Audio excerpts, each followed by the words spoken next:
Wounded but not broken, with host Patrick Scroggins.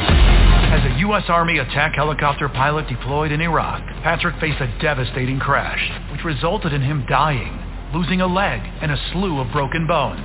Patrick's story of rehabilitation has helped others to overcome their own obstacles. Each week, Patrick recounts stories of inspiration and interviews guests who have overcome remarkable obstacles. This is Wounded but Not Broken, with your host, Patrick Scroggins.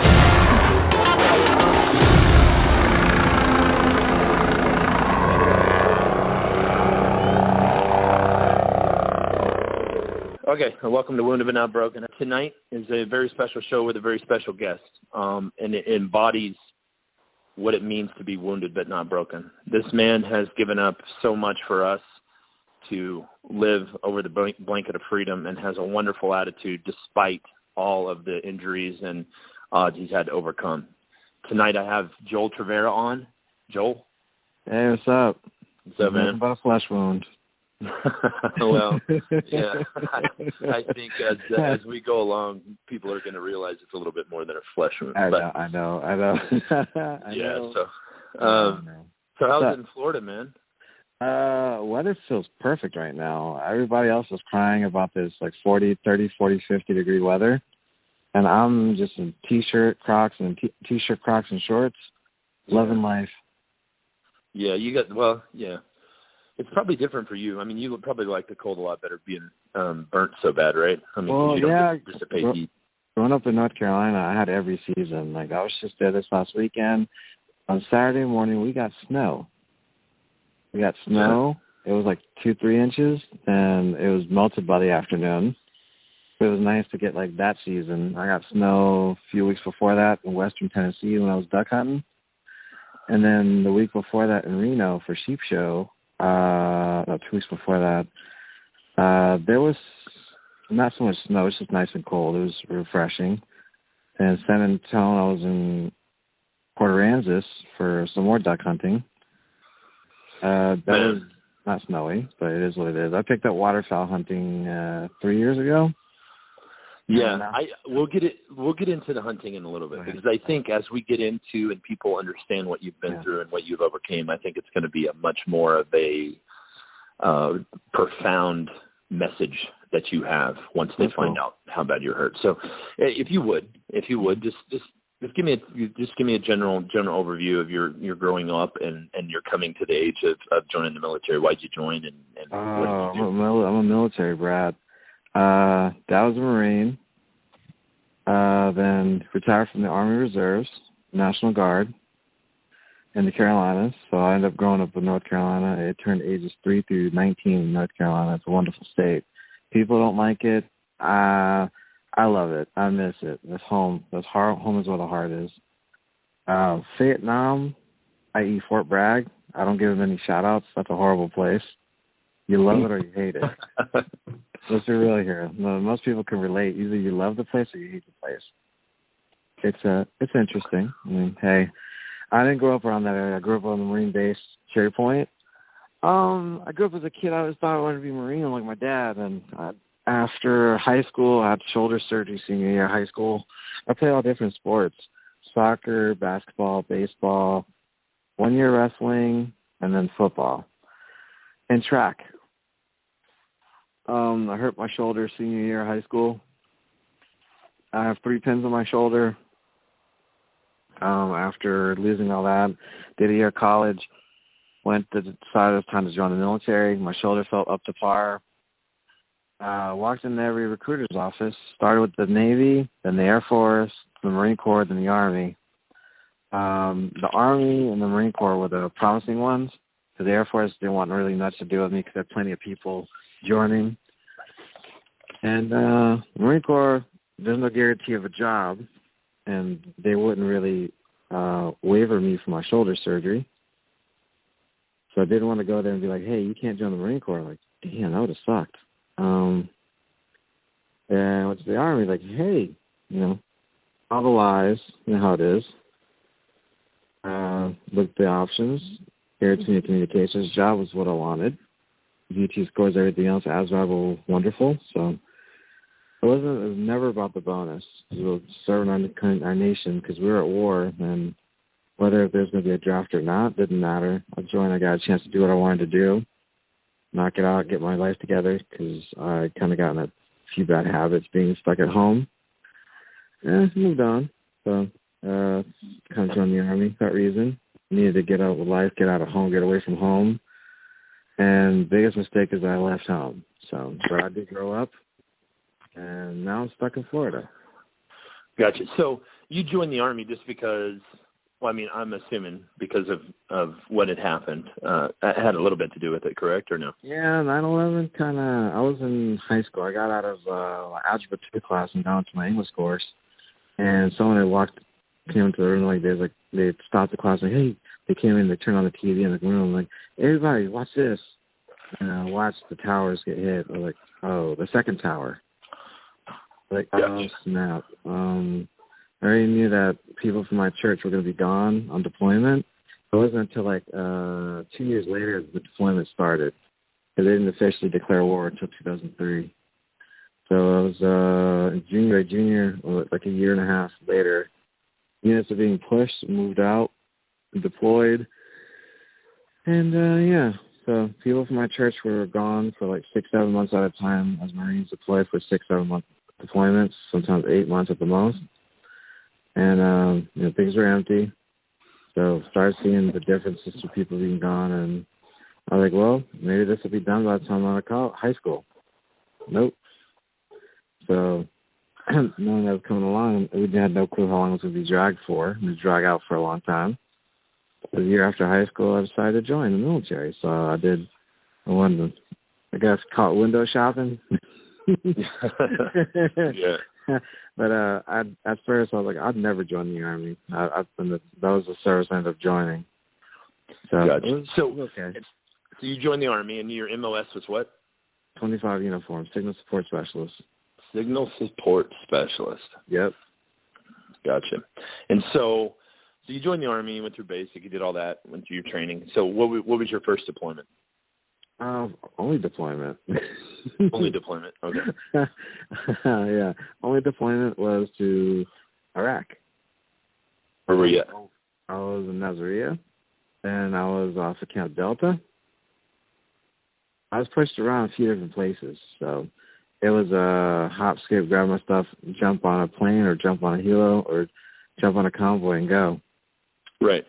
So on this deployment, so when you got there, I mean, I know what you did, but I'm just I want everybody to kind of get a picture of your day, of what you would do leading up to. It depends on what I was doing. When I got there, I was with two of my NCOs. I was teaching at a little transport school that we had set up on the base. When you got there in units, we taught you how to use the MTS, the Blue Force tracker, the MTS, the Harris radio, the Dagger, and we gave you the basics on those things. And then you got turned to learn how to roll, how to get out of a Humvee if your Humvee rolled. We taught the schools for that. I was there as an assistant instructor as a E4. As a specialist. I was an assistant instructor for that. I did that for about a month and a half in the country.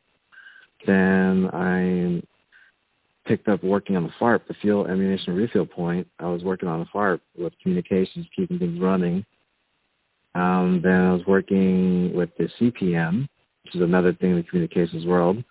I was working with that, with the switches and routers, making sure we had comms where it was going. Helped take over the TOC. Left one of the other soldiers that was with me, underneath me. I left him working on the TOC, and the other one was kind of floating around doing other odd jobs. Then I left there and went to Camp Delta, and then I left for about a week. I had to go down to COP 9 because their complete system was messed up. They had an incoming mortar come in, and it messed up the communication system. So I went down there to help the Aussies out, ran complete network altogether. Was tasked out for a few weeks to a reserve unit that was actually within, not the brigade, but it was within within the deployment. We were tasked out to a unit. So got a chance to play a radio guy. It's fun. Yeah. Fun. Yeah, for sure. So there's two different things. So I was tasked out. I was jack of all trades, master of none. But I knew my stuff. I'm not cursing. I knew my stuff. And when things would come down from my lieutenant, like, sir, like, say, Tavera, we'll grab your stuff and go. We need someone to go to such and such place. Well, how long is it going to be, sir? Like, you'll be gone for about a week. Take your things and go. Like, no problems. Am I hopping a bird or am I taking a convoy? You get a bird this time, and then the next time, like, you're hopping on a convoy. I'm like, great. Yeah. I mean, so you had one of the MOSs that was, you were kind of like a utility guy. I mean, they just kind of sent you where you were needed, so you just jumped around a lot. Learned a lot of jobs. It was nice. Yeah, for sure. So volunteer. Never volunteer yourself again. So how long were you in country before your incident? 5 months and 17 days. 5 months and 17 days. That's all it takes. It only takes one day. It wasn't the first time I shot at, but it was the only time that it really affected me. Right. And so, do you remember, what was the date of that? March 12th of 2008. March 12th of 2008. I got there in October. That was the day that changed Joel's life. Yep. Forever. Mm-hmm. March 1st, 2008. No, 12th. March 12th. March 12th, I'm sorry. Okay. Gotcha.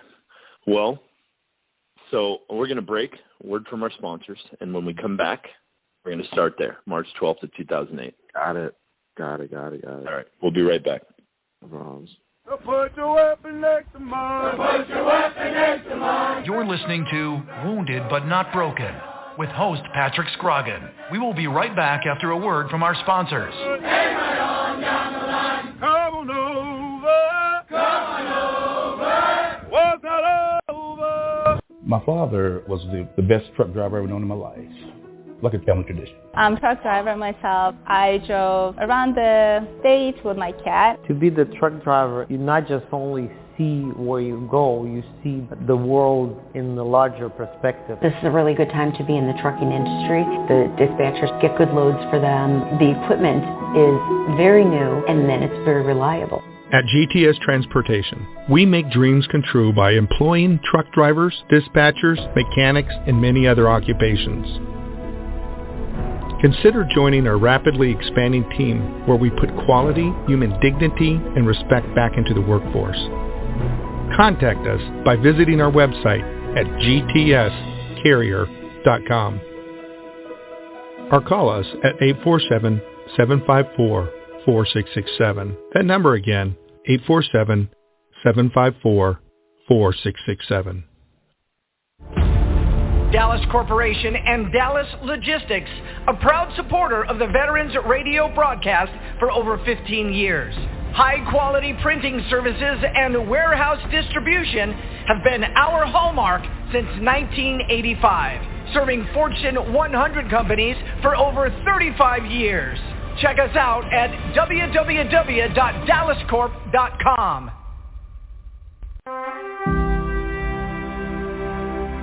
If you are one of the 20 million veterans who served in the United States military, then this message is for you. During your time in the service, you might have experienced conditions and mishaps that have, or will have, an impact on your health and quality of life. Sometimes it takes years for these conditions to manifest themselves.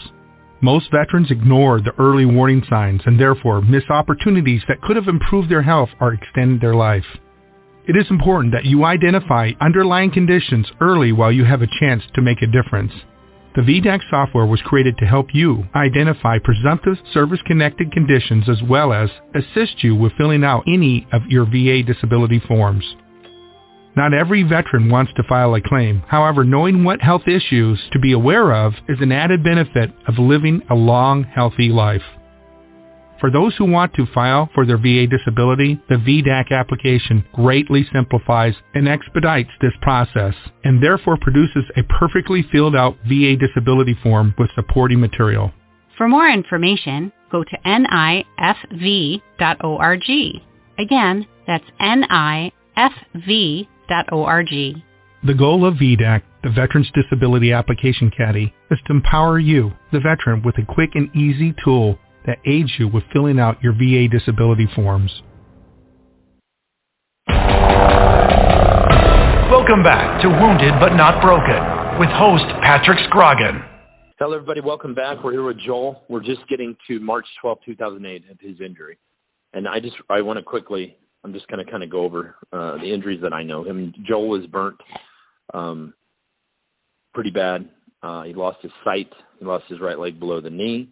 And I'm going to let Joel explain what caused that, and then we're going to get into that a little bit more. Joel, if you would like to take us back to that day and just kind of overview No problems.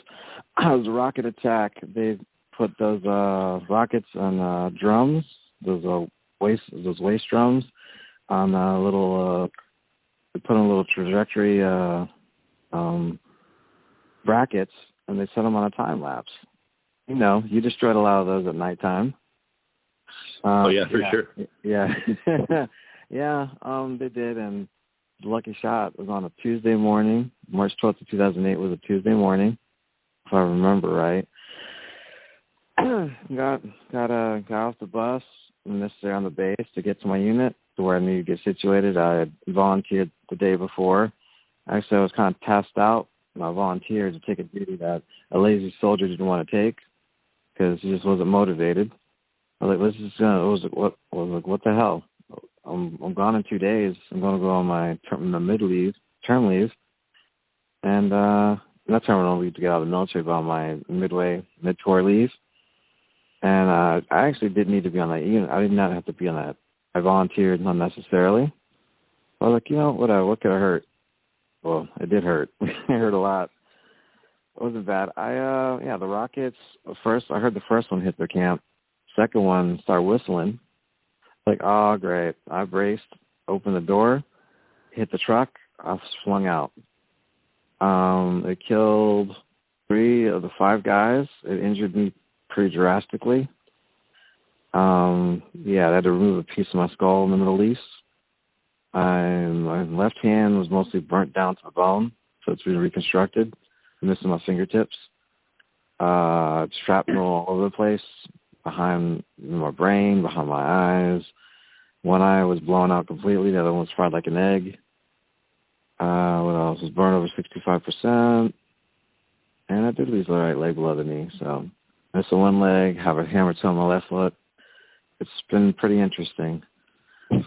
Walking, I've completed 10 5Ks since then. 2 jogging, the rest have been like fast-paced walking. And motivating, whatever. I did it for myself, stay healthy. I don't know. Just did what I could to the standards of the Army while I was still in. And it kept me on board for surgeries, 120 plus surgeries so far. Most of them are skin grafts, so. Yeah, and so, obviously your injuries are very significant. So how long did you spend on your initial stay in the hospital, do you think? Oh, March 12th of 2008, I was injured. I woke up from my coma 81 days later. They didn't put me in a coma. I went to a coma myself, 81 days. I woke up, and then after I woke up, it was October of that same year. I was transferred to the Polytrauma here in Tampa, Florida. And I stayed there from October of 2008 to the March of 2010, when I was flown to Brooke Army Medical Center, the burn center, to take care of some problems. I caught an infection at the hospital. They got rid of it in Brooke Army Medical Center, and then I got a little taste of not living in the hospital, and it was awesome. So when I went back to Tampa, I did not go to a hospital. I went to an apartment instead, and it was quite nice. Taste of freedom.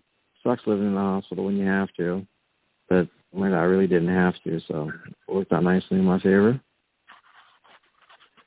Yeah, and so, I'm just trying to put myself in your position. Obviously I was hurt, not nearly as significantly as you were, and most people weren't. You're very fortunate to be here, and you're very blessed. I am very blessed to be here and whatnot. It's just, life's been interesting. It was, we're all blessed in that aspect, but you for sure. And so once you figured out, or once you realized how bad your injuries were, What did that do to you? Your mental state? I was depressed. That was horrible. Like, what the hell? I'm thinking WTF. I'm not gonna say it out loud, but like I said, I was like, man, what am I supposed to do with myself? I can't do nothing for myself. I couldn't shower myself, couldn't wipe my own butt. I couldn't do a lot of things for myself. I was just hurting all the time. I mean, hyped up on fentanyl, morphine, oxycodone. I had all sorts of drugs in my system. It was not good because of the burns. Then slowly I was weeded off most of that stuff. And, the worst thing I was on at the time was gabapentin. And all the other stuff I get sporadically, but I don't even take pain medicine anymore. I'm good. Like, I don't need it. I have high pain tolerance. I realized I had a much higher pain tolerance than I thought. I didn't know that my right foot was blown off. I had no clue. I just know that it felt like I was getting hit by a freight train, or I was like getting hit by a much larger defensive end or defensive tackle. Yeah, but it's like getting sideswiped by a defensive end when not expecting it to happen. A defensive end that blows up. I got it. Yeah, like what what's his name? Von Miller did to Tom Brady this last week, or the week before that. Yeah. It was a tough time for the Buccaneers. It's okay. So through all of this, man, Joel, you had to be. You said you were depressed, right? I was very depressed. I didn't know what to think, and I came out of that depression. What brought you out of that depression? What brought you out? What made Joel say, you know what? That's it. I gotta flip this. Well, a lot of things. I mean, it wasn't my family being around, which was nice. I'm very fortunate I have my mom and my dad around me.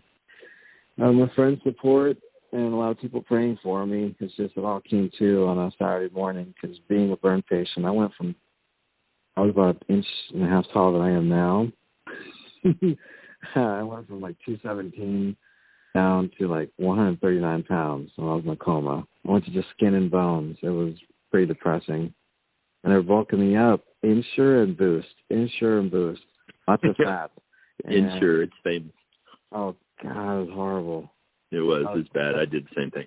Well, you know how it is, but yours worked out better because I gained the weight all back the worst way. It wasn't muscular because I wasn't really moving much. And I just started walking and adding the weight back in my body. I was able to start walking little by little. But 86 steps the first time with the walker, then with the support cane, then a little longer, a whole floor of the hospital, then from there to taking like all the steps to the top, like the 7th floor, from the ground floor to the 7th floor, and all the way back down as a workout. Started working out little by little. And I went to Texas, and everything really is bigger in Texas, including appetites. I got to like 183, 184, and I was comfortable. I went up to like 223 in Texas. God, the food was great there. People were wonderful. It's hard not to, hey, y'all come over and get some brisket. This is amazing. So it was good. I gained a lot of weight, and then I lost it. Once I got off of gabapentin, I lost about 40 pounds. So got back to my Army regulation standard.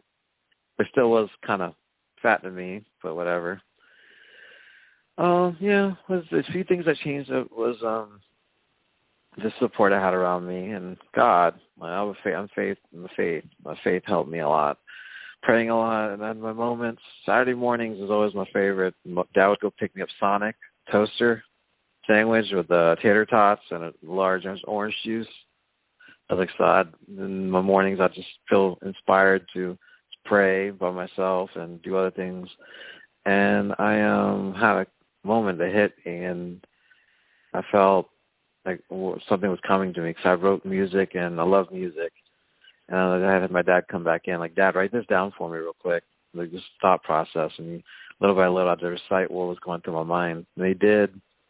And I was able to put together a song with a friend of mine in 2009. And it was like shortly after that, things came to the realization that I can do this. So my head was healing. I was healing, almost completely healed. And then I caught MRSA in the hospital. And they could find a way to fix it and get rid of it. So being on active duty, I just told them, like, look, guys, you guys can't fix it. I'm going to Brooke Army Medical Center. I let the drug people know. Within 2 days, I had orders, and I was on a medical flight to Brooke Army Medical Center. They got me cleared of it in about a month, and then I stayed there for an additional 6 months. So I was there from March to October, and it was a good time again. So I did March to October twice. Then the last time I did a stint at Brooke Army Medical Center was March to May. So didn't need to stay till October. I had other things to do. I love Texas, but, Texas is Texas. And I didn't need to do that because I need to still fit my uniform, so I'm still on active duty. You know how it is. It's like, it is what it is. Like, you got the regulations. Like, I understand that, but I'm broken. Deal with it. I'm finding another set of uniforms. So Joel, in all of your injuries, what do you think was the most challenging, and what was the hardest for you to get through and to overcome? Honestly, the hardest part to get over was when my skull was fixed. They finally did my cranioplasty, and I was cleared.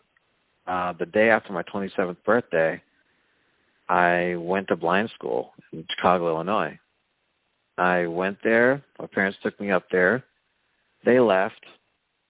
I was there by myself, and I was there with instructors who taught me how to shower myself, how to clean myself, how to do my basics of everything. Like, I had to relearn everything all over again as a blind person with an amputee. And learning how to map things out in my brain. And it's actually worked out very well for when I travel, whether it's solo or with friends. It makes it much better and easier for me to maintain. Like, when I learn something, I have my basics, and so I don't hurt myself. I don't get hurt doing things. I'm very slow. Once I'm comfortable with an area, I'm much more quicker in getting around, much more independent for that reason. So it works out nicely. So I'm not really worried about it. People don't have to check on me 24/7. Like, as long as I know where the important things are, I'm not worried about it. Like, when I go to visit our prosthetist that we met, I used to be downstairs in the basement, and I knew where everything was. It was very easy. Everything was very close proximity, so I didn't have to worry about it. I didn't ever have to take a team to the bathroom because I knew where it's at. Just follow the wall. And then amongst other things are pretty chill. And I go other places like, okay, well, I'm going to go upstairs. I'm going to grab my cane, go upstairs, take the stairs up. No handles on one side, no handles on the other. That's fair. So I learned things as I get there. Like, when I was at your place, it wasn't bad because I sat on the couch. That was a big couch. I was like, oh, hold on a second. I heard you guys off to the right. I didn't know that there was another piece of furniture there until I walked around. We got a photo together. And you were still trying on, I think he was programming your knee, I think, at the time. So, yeah, it wasn't bad. Yeah, I tell you, that visit, that was the first time we met, and I'll quickly go over that. The first time I met Joel, he flew in on a Bonanza with my prosthetist, and I had no idea that he was blind, and finally, obviously I figured it out.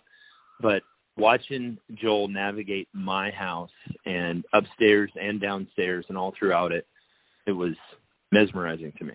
It was crazy. It was like work in progress, man. If I lived there, it'd be different, but I don't live there, so I'm just very careful. I'm like, hold on, I don't want to break anything, especially after knowing that you had, you almost had a finesse on all your walls. I'm like, dude, this is awesome. It was just amazing to me to see how well that you have adjusted to your injuries. I think we all go through an adjustment process, and whether I'm missing a leg above the knee, my back hurts, big deal. But my back hurts too, man. We don't need to commit because we got flesh wounds compared to double leg amputees. Well, no, man. I know. When you lose your sight and you're burned like you are, man, it's something totally different. And I'm going to tell you what, you were such an inspiration to me. And I don't know if you know this, but it was a burn patient that snapped me out of my depression. And as soon as that happened, you probably know him. His name was Merlin German. Yeah, you know what? Honestly, you met Merlin? Oh, yeah, I knew him really well, yeah. I never met Merlin. Merlin gave my mom and dad hope when I was injured. He's like, you know what, 65%, he'll be okay. We were all in the operating room at the same time, and it came out that somebody died in the back room. The trach closed.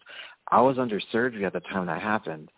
Nobody knew who died until it came back that he died. I was in the hospital in a coma still when he died. Yeah, I never met the man. But I do know people who were in charge of his foundation, even after he passed. His mom and dad live here in Florida. I've met his mother 2-3 times now, but I never met the man. He was an inspiration. He was a good man. Everything I heard, he's like, look, Mom. He's like, look, because he's Dominican. My mom and dad are Dominican. And I thought it was pretty interesting. He would go visit people like, look, I'm 97%. Like, I'm okay. What, like 50%? He used to wear a T-shirt that said, I'm 97% burned. What the hell are you going to do? Yeah, and he was a motivational for Marine. He was a very motivating Marine. That's one thing I do remember. I'm glad you met him. I never got a chance. I've heard nothing but stories about the guy. People that tell me how wonderful he was. He passed away right after we went on a trip. I was on a trip to Florida with him, and then when he came back, he went in for a basic just skin graft and ended up passing away. But the very first time I met him, I was in basically a full body cast, laying in my bed feeling sorry for myself, and my family had wheeled me out into BAMC. You know how the front of BAMC has all the windows, right? Yeah. I was on the 6th floor, and he was on the 6th floor at that time because for whatever he was doing. But he was out there in front of the big windows, and we were just looking outside, and I looked over at him, and we started talking. That's how we met. And I went back to my room, and I was like, listen, you're never going to hear me bitch again ever about anything, because that man he's my hero, man. I mean, I'm glad you knew him. I've only heard wonderful stories about him. And I know that he comforted my mother, and I like to think that he was an angel left on this earth to help comfort others, and that's what he did. And that was the time I was in the hospital in a coma. So you were in the hospital too at that time then? Yeah. He had less than a 1% chance of living, and he lived for almost 5 years after. What year were you injured? 2007. That's why. 2008, he was back at the hospital because he was already living off base, and he still come back by the burn ward, to meet up with people. Him and another Marine, Tony Porta, they'd come by the hospital, and they come by the hospital, and they befriended them both. Still friends with Tony, but never got a chance to meet Merlin. Yeah, man, he was a great dude, and his memory, his story needs to go on through us, and I try to tell people every time that story. I didn't know that you knew him. I didn't know that you were even there, BAMC. That's where I went to because of the burns. Yeah, I mean, that's the place to go. But hey, we're going to take another break here real quick, and we're going to come back, and we're going to continue this discussion about how you overcame the unsurmountable odds that you've overcame. All right, cool. No problem. Back. Put your weapon next to mine. Put your weapon next to mine. You're listening to Wounded But Not Broken with host Patrick Scroggin. We will be right back after a word from our sponsors. Hey, right on down the line. Come on over. Come on. Attention, looking for semi-drivers nationwide. GTS Transportation of Burr Ridge, Illinois is looking to hire or partner with experienced CDL holders in every state. If you are going to drive, why not drive for the best? Whether you are driving solo, as a team, or as an owner-operator, GTS is looking to add you to their rapidly growing company. Become part of one of the most respected, driver-friendly, and successful transportation companies in America, where drivers are treated as royalty. Contact us at gtscarrier.com. Again, gtscarrier.com. Or call us at 847-754-4667. That number again, 847-754-4667. We would love to help you, which in turn helps everyone. GTS is an equal opportunity employer.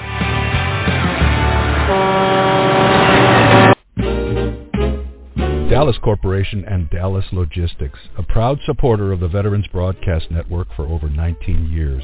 High-quality printing services and warehouse distribution has been our hallmark since 1985, serving Fortune 100 companies for over 35 years.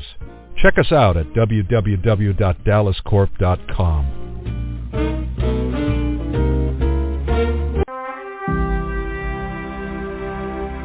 If you are one of the 20 million veterans who served in the United States military, then this message is for you. During your time in the service, you might have experienced conditions and mishaps that have, or will have an impact on your health and quality of life. Sometimes it takes years for these conditions to manifest themselves. Most veterans ignore the early warning signs and therefore miss opportunities that could have improved their health or extended their life. It is important that you identify underlying conditions early while you have a chance to make a difference. The VDAC software was created to help you identify presumptive service-connected conditions as well as assist you with filling out any of your VA disability forms. Not every veteran wants to file a claim. However, knowing what health issues to be aware of is an added benefit of living a long, healthy life. For those who want to file for their VA disability, the VDAC application greatly simplifies and expedites this process and therefore produces a perfectly filled out VA disability form with supporting material. For more information, go to nifv.org. Again, that's nifv.org. The goal of VDAC, the Veterans Disability Application Caddy, is to empower you, the veteran, with a quick and easy tool that aids you with filling out your VA disability forms. Welcome back to Wounded But Not Broken with host Patrick Scroggin. I'm back on again. Okay. Hello, everybody. Welcome back here with Joel, and we're talking about his issues. I just want to really go over it because Joel's such a humble guy, and I'm not going to let him be humble tonight because Joel has overcame unsurmountable odds. It's insane. Joel's blind. He's missing his right leg below the knee. He's been burned 65% of his body. Amongst other injuries, and this man is an inspiration to me, and he should be an inspiration to all. And I'm just not going to let him be humble. And for the things that this man has accomplished and what I've witnessed him do is next to remarkable. It's crazy. And I'm trying to accomplish. I still got a few more things to accomplish in life. Of course, I mean we all do, but I mean for what you've overcame is amazing. And so, I mean, just put it in perspective for everybody else that may not know anybody like you or have ever seen anybody like you. When you came to my house, when I watched you navigate through your phone and text messages and websites, dude, I was beside myself. I was like, what the hell? It's on your iPhone too, man. It's on your iPhone too. Just, you don't have to use it because you're not blind. Well, maybe so. Yeah. Maybe I need to cover my eyes up for a couple of days. But so when you went to the blind school in Chicago, like you said, how long were you there? That was a struggle. I was there for it was either 8 or 10 weeks. That sucked hard. I lost like 18 pounds, and I was really like 180. I went down to like 185. I went down like 170 even, and that was not healthy for me. For my height, that was not healthy. It was good. Well, just because you were worried, or it was just no, I wasn't worried. Just the food sucked. I mean, it's government food. Let's be real here. Like I discovered I could order food out, so I spent more money on ordering food and eating like one meal a day. So I actually managed to get my money, like my weight back up again. And I was like, this sucks. Like, what do you want? Like, no, I've passed. Food here sucks. All right. Like, so what do you do? Well, let's skip it. Let's just move on a little bit, and let's get to what you've accomplished, because it's pretty impressive what you're able to do. Because I know in the beginning of the show you mentioned hunting. You mentioned you got into waterfowl hunting and all this and that. And of course, everybody knows that I'm a big hunter and I love hunting. And so explain that to our listeners of what a hunting trip is like for you. It depends. If it's with a group of guys, obviously, like with Wounded Warrior Outdoor. Those guys are awesome. A wonderful group with a lot of characters. It's just fun because it's all controlled. We're safe. No alcohol's involved the way it's supposed to be. And amongst other things, it depends. Sometimes it's a quick weekend trip to go do something. Other times it's a little longer, where there's more camaraderie. We're all talking about our experiences, companionship, and camaraderie. That's been really good, bringing us all together. And then I go to other organizations that want to bring other veterans together, and we just goof off and get a chance to know each other. And we stay connected, and that's nice. And eventually set things up in the future outside of the organization. So have fun doing other stuff. I just came back from the Carolinas.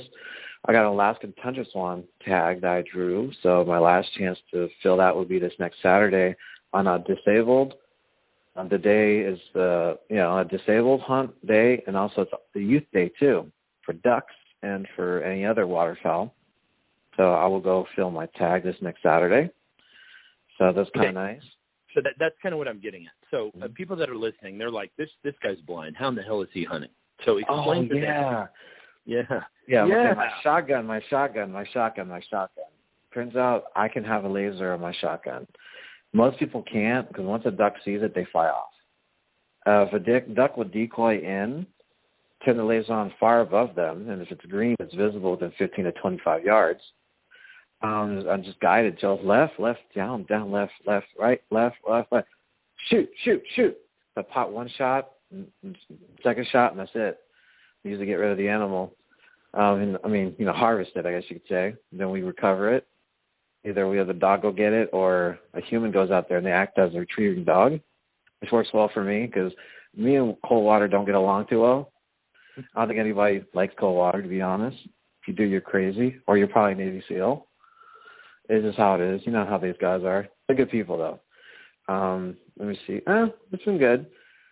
I got a Sandhill crane last year, and I didn't have to put the laser on. It's just there were so many. I was told to put my shotgun on top of my shoulder, and because of the angle, I just shot, and I actually put one down. It fell down and went down, and it killed it. It killed it dead, and they're good eating. They're very good eating. They are. It's a flying steak. Yeah, ribeye of the sky. That's right, man. So what else have you harvested? The Aoudad. I was with Steve when I got my Aoudad. We drove down the next day, slept a little bit. Next day, harvested the same day, and then came back the day after. It was awesome. Actually, came back the same day, so it was like next day, same day. So we only stayed there for one night instead of 2 days. I went down to Marfa, Texas. Got myself a bull ram. I got myself a nice ram, very perfectly symmetrical. You used his rifle, so he zeroed it in. 575-yard shot. It was Barber Creek. Barber Creek rifles are amazing. So for sure they are, but I'm not going to let you get off that easy. So you shot a ram. You're blind. You shot a ram at 575 yards. A lot of the optics, and also the fact that my prosthetist, who makes your legs and makes mine, he's not incompetent. He knows what he's doing. So it worked out well. He zeroed me in. I got you, but I'm trying to. I want the listeners to understand how this process works, and so because if I was to go tell, and this is just for instance, and I can say this because you and I are friends and we joke with each other all the time. Yeah. If I was to go out in public to a bar and I'm having a drink and I say, hey, my buddy, he's blind, he can't see shit, and he shot a ram at 575 yards, they would call me a liar.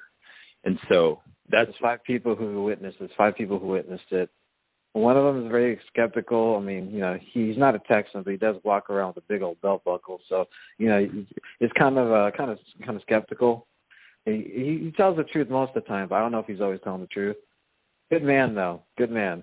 The other people, I think they recorded it. No. There's no doubt. But so you're hunting an Aoudad. So you have somebody looking through. Are they looking through a computer that your scope's looking through? The phone scope. The phone scope. They're using the phone scope. It was an iPhone 11 or 12 at the time on the side. It's on the side of the rifle. And then we got the thing locked in. He called the windows wrong, but thankfully it worked out. And I didn't squeeze the trigger. And he said, shoot. I'm like, no, because my word is fire. So we argued, and I was on the shotgun. I was on the rifle, locked in. He's like, shoot. And I didn't press the trigger. I'm thankful I didn't, because it tipped the thing a little bit, threw off the focus. And then it was better because the animal had laid down. And I shot it and went straight through its butt and went straight through its shoulder and dropped it completely. It's Texas hard shot. It wasn't Texas. I guess you could call that. He called the windows wrong. He should have been left instead of right. And it's fine. It worked out very nicely, and it was a nice shot. We were just celebrating, wow. Instead, it got dark, so I couldn't get up on the cliff. It was at 610 feet up in elevation. And they had to go up pretty high up to get that.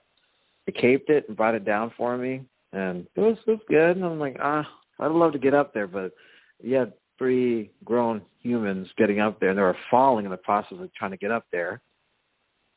I was like, nah, I'll pass. I'm going to stay down here. I'm going to stay down here. I was like, I'm good, guys. I'm good. Hey, guys, well, I pass. So, yeah, I just wanted to clear that up for the listeners because, there's not a lot of people that quite understand. A lot of people listening may not hunt or whatever. So a phone scope it's an attachment that goes onto a scope, and you can hook an iPhone to it. So wherever the scope's looking, you can see the crosshairs and everything. And so they take Joel, they get lined up on an animal, they walk him in, and they tell him when to fire, not shoot, because he won't shoot when they say shoot. Yeah, exactly. I have a key word. I was like, we discussed that. Like, it's like, he's telling us to fire. Like, I'm glad I didn't. Because then the thing had moved, so I would have missed the shot, and I don't like missing. It happens, but I don't like missing. Right. So that's just what it is. So to date, man, I mean, honestly, not throw all your humbleness aside, and what do you feel like your biggest accomplishment? Biggest accomplishment is getting on my feet, speaking again. I had 2 hours of speech pathology for almost 17 months. A speech therapist worked with me for 17 months before she wrote me off, like, completely good. And then I got out of the military December 2014. I applied for college for the following fall. Got into college the following February. They gave me my email saying, hey, you've been accepted to the University of Tampa. I started fall of 2015, and then I graduated fall of 2018. So that was probably the largest accomplishment I've had. I think so. I've been helping a lot of organizations raise money, building more homes for other veterans, or building homes for heroes. .org out of New York. I'm helping them out because they gave me my wonderful home here in Florida. Mortgage free, by the way. Can't complain there. That's made life a lot easier. Helped me become debt free amongst other things, and that's been the big thing. I don't stress. Planning on expanding myself a little bit more, so probably will get into a little debt when I decide to buy something when everything crashes. But until then, I'm gonna stick around. Come on now, everybody sees through the red tape. Well, you got now it's high. So. You got to. So what's Joel look like in the future? What goals do you have set for yourself? I've been doing a lot of hiking, getting my endurance. I've gained since last time you see me. I'm probably about 20 times heavier because I love food and beer. I'll go and work out with me, bro. I know. Well, I don't know about Chicago because I'm not going back to the blind center until they allow me to get Liberty. They won't give me any Liberty if I go up there. They want me stuck in the VA. You can stay here. Oh, I understand that, but I have to get my schooling when I go up there. That's the problem. Well, next time you come up here, you better tell me, and we'll get together. I'll let you know. If they give me If I'm able to take Liberty, then certainly we'll let you know. I usually let my buddies know when I'm up there. There's lots of wonderful places. I'm a pizza fiend. I love food, and there's so many different foods. You can get breakfast all day long. There's lots of breakfast places that only serve breakfast, which is a surprise. I've woken up, I'm like, man, I miss breakfast. Oh, wait, I can have breakfast for, lunch? Hell, shoot. I'm game. Where? I'm like, okay, over here this way. I got it. Let's do this. But pizza is bad for you, obviously. But I only do so much of that all of a sudden. Aurelio's, Lumonati's, Giordano's, a few of the regular ones. So yeah, you're way more into food than I am. I'm a little different. But let's where do you see yourself going? I know you guys. Well, the thing is, possibly going back to work here in the next year, see what happens. So I do get a job offer. I've been some interest reached out to me. We're going to see if that works itself out. If it does, then I may be a GS employee within the next year. That'd be nice. I got expensive habits, and there's some things I'd like to bid into at the sheep show because I'm just excited to even get a chance at a sheep. So that's my thing. So I got lots of points in lots of states. Haven't drawn yet, but I will draw one day. We'll see. And I'm going to try to do my best to help you out there. And if you get the hunt, I have to go with you. Well, I did mention that I did want to go on a hunt with you, but you would leave me. I know you wouldn't leave me behind, but you just go. I was like, Steve, this dude's motivating. I'll carry you. It's all now, sad part is you could carry me. You're thinner than I am, but you are bigger than I am. Listen, I really appreciate you coming on tonight. It's been a pleasure catching up with you. And thank you, gentlemen. Thank you. It's been an honor, man. Just do what I can. Life's too short not to enjoy and have fun and travel and do things you want to do because, life's just too little. Death doesn't faze me as much as it used to, and I'm not really too scared of too many things except for God and probably my mother. Smart man. No, the thing is we do. And life's become so fast paced, and we take so many things for granted. And that's why this podcast is so important, because there's so many people hopefully listening tonight and that will listen in the future that can learn from your attitude. And I know that you're a humble guy and you're going to say, yeah, whatever, but it's the truth. No, you're an inspiring guy. What you've overcame and what you're going to continue to overcome, and the goals that you set for yourself and what you're going to accomplish, in your years to come, we can all look up to and we can all learn from. And so, but I really appreciate coming on tonight, man. And I'm just going to close up here. Yeah, man. And thank you. Thank you. But everybody listening tonight, I hope that, it's kind of a joking session, but, in all reality, it's serious. I mean, what these soldiers that I have on this podcast give up, and the attitude they have, and the willingness they have to help others and to continue to drive on with their lives is inspiring, and we can all learn something from it. Tonight, he's a super inspiration to me for what he's overcame in his life and what he continues to do. And I just hope everybody can learn from it, and I hope everybody walks away from this show in just amazement, because you really should. This show really doesn't do Joel justice, but it's all inspiring what this man is, what he's overcome, and the attitude that he has. And if half of us in this country had the attitude that he has, it'd be a much different place. So thank you for listening tonight. We will be back next Monday with another show, and I hope everybody has a great week, and take care. God bless. You're listening to Wounded But Not Broken with host Patrick Scroggins.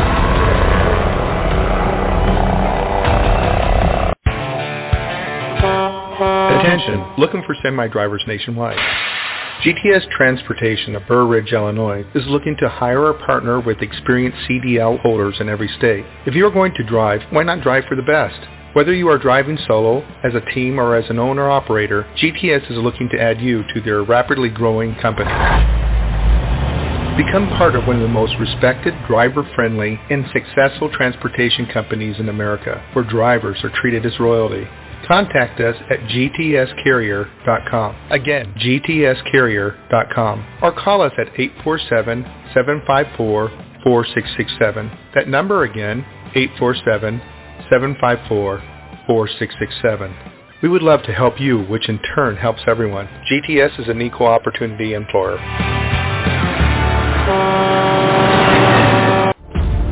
Dallas Corporation and Dallas Logistics, a proud supporter of the Veterans Radio broadcast for over 15 years. High-quality printing services and warehouse distribution have been our hallmark since 1985, serving Fortune 100 companies for over 35 years. Check us out at www.dallascorp.com. If you are one of the 20 million veterans who served in the United States military, then this message is for you. During your time in the service, you might have experienced conditions and mishaps that have, or will have, an impact on your health and quality of life. Sometimes it takes years for these conditions to manifest themselves. Most veterans ignore the early warning signs and therefore miss opportunities that could have improved their health or extended their life. It is important that you identify underlying conditions early while you have a chance to make a difference. The VDAC software was created to help you identify presumptive service-connected conditions as well as assist you with filling out any of your VA disability forms. Not every veteran wants to file a claim. However, knowing what health issues to be aware of is an added benefit of living a long, healthy life. For those who want to file for their VA disability, the VDAC application greatly simplifies and expedites this process, and therefore produces a perfectly filled out VA disability form with supporting material. For more information, go to nifv.org. Again, that's nifv.org. The goal of VDAC, the Veterans Disability Application Caddy, is to empower you, the veteran, with a quick and easy tool that aids you with filling out your VA disability forms. VBN, Veterans Broadcast Network, brings you Wounded But Not Broken, hosted by Patrick Scroggin. It lies within you to conquer your greatest challenges. Patrick tackles the stories of how others faced unthinkable odds, and then at a pivotal moment, a change occurred within them that gave them the strength, attitude, and direction to excel beyond the greatest expectations.